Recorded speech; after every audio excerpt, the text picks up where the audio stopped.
Jeremy Corbyn has refused to apologise to the Jewish community after the Chief Rabbi warned his failure to tackle anti-Semitism made him unfit to be Prime Minister. The Labour leader said he does not tolerate anti-Semitism in any form whatsoever and called it vile and wrong, but he declined 4 times to apologise to the Jewish community in a BBC interview. Mr Corbyn was criticised by the Chief Rabbi on Monday, who claimed the party was incompatible with British values and the soul of the nation was at stake at the general election. He added the overwhelming majority of Britain's Jews were gripped with anxiety ahead of the general election on December 12. It follows a refusal by Chancellor Sajid Javid to criticise the Prime Minister for his use of language to describe Muslim women, after the Muslim Council of Britain accused the Conservatives of denial, dismissal and deceit with regards to Islamophobia in the party. Mr Javid struggled to explain Boris Johnson's use of words such as letterboxes and bank robbers to describe Muslim women wearing a veil, which he wrote in a column for the Telegraph newspaper last year. During the BBC's The Andrew Neil interviews on Tuesday evening, Mr Corbyn accused Chief Rabbi Ephraim Mervis of being wrong about part of his criticism of Labour's handling of anti-Semitism. He said, "I'm looking forward to having a discussion with him because I want to hear why he would say such a thing."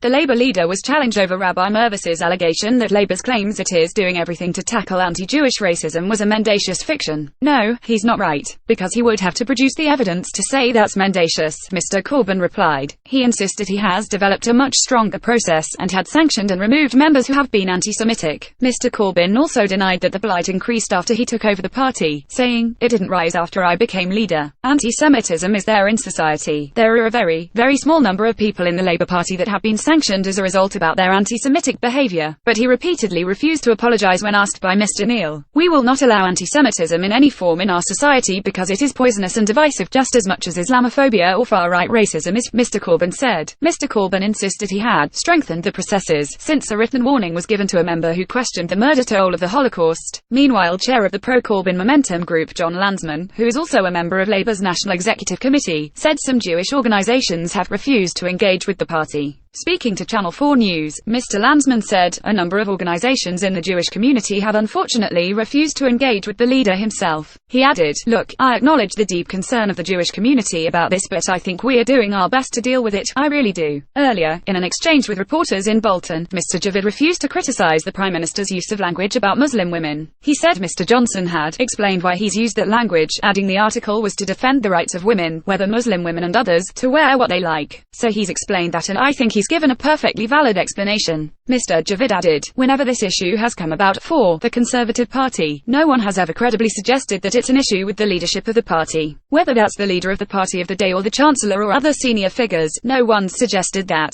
Later, Mr Johnson dismissed criticism by the Muslim Council of Britain of the Conservative Party's handling of Islamophobia within its ranks. On a visit to the International Aviation Academy in Norwich on Tuesday, the Prime Minister told reporters that he did not agree with the claim that his party had approached Islamophobia with denial, dismissal and deceit. He added, "What we do in the Tory party is when anybody is guilty of any kind of prejudice or discrimination against another group, then they're out first bounce," he said. Meanwhile, he hit out at Mr Corbyn, saying the Labour leader had shown a chronic failure of leadership over the issue of anti-Semitism and described the Chief Rabbi's statement as pretty extraordinary. Campaigning on Tuesday by the two main parties was overshadowed by the accusations of failures to tackle racism. Mr Corbyn was greeted with shouts of "racist" by demonstrators as he arrived to launch Labour's Race and Faith manifesto in North London, where he said the party does not tolerate anti-Semitism in any form whatsoever, but he made no direct mention of the comments by Rabbi Mervis. Instead, it was left to Labour peer Lord Dubs, who came to Britain in the 1930s as a child refugee fleeing the Nazis, to say he believed the attack had been unjustified and unfair. In his speech, Mr Corbyn described anti-Semitism as an evil within our society, which had led to the Holocaust. "There is no place whatsoever for anti-Semitism in any shape or form or in any place whatsoever in modern Britain, and under a Labour government it will not be tolerated in any form whatsoever," he said. When asked by journalists about whether he had done enough to stamp out anti-Semitism within his party, Mr Corbyn said, "Since I became leader of the party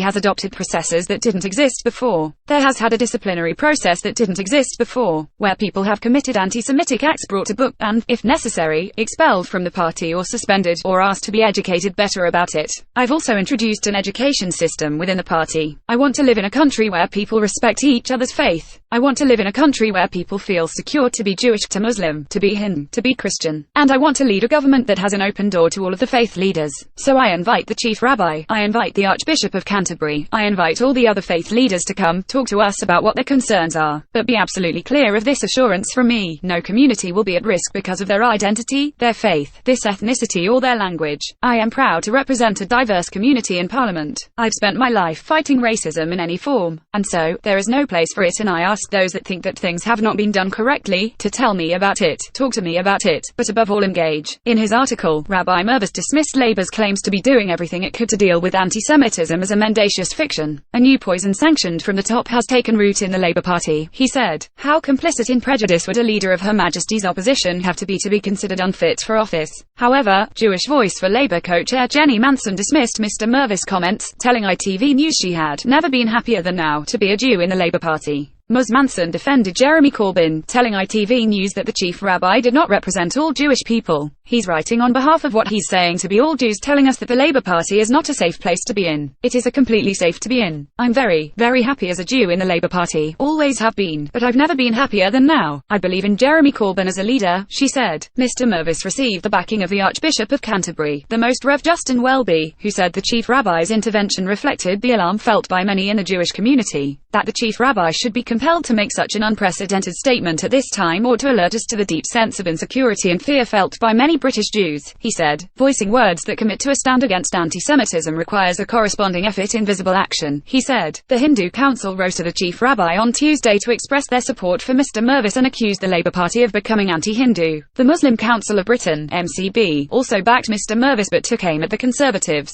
claiming the party had allowed Islamophobia to fester in society and failed to put in place the measures necessary to root out this type of racism. The MCB added Islamophobia was acute within the Conservative Party, and the response from the Tories about allegations of it had been one of denial, dismissal and deceit. Sheikh Ibrahim Mogra, a community imam in Leicester and National Council member of the MCB, told ITV News he was extremely worried and very, very disappointed with the Conservatives' response to concerns the council have repeatedly raised. He also accused the Prime Minister of making Islamophobic remarks. The way he's talked about Muslim people, the evidence shows that each time a political leader, or the media broadly, talks about them, encourages in some form anti-Muslim hatred and fans the flames of Islam, attacks on Muslims have shot up. It's with deep sadness we find our own political leaders, including our own Prime Minister, who chose to use this kind of language that incites hate towards a particular community. In this case the Muslim community.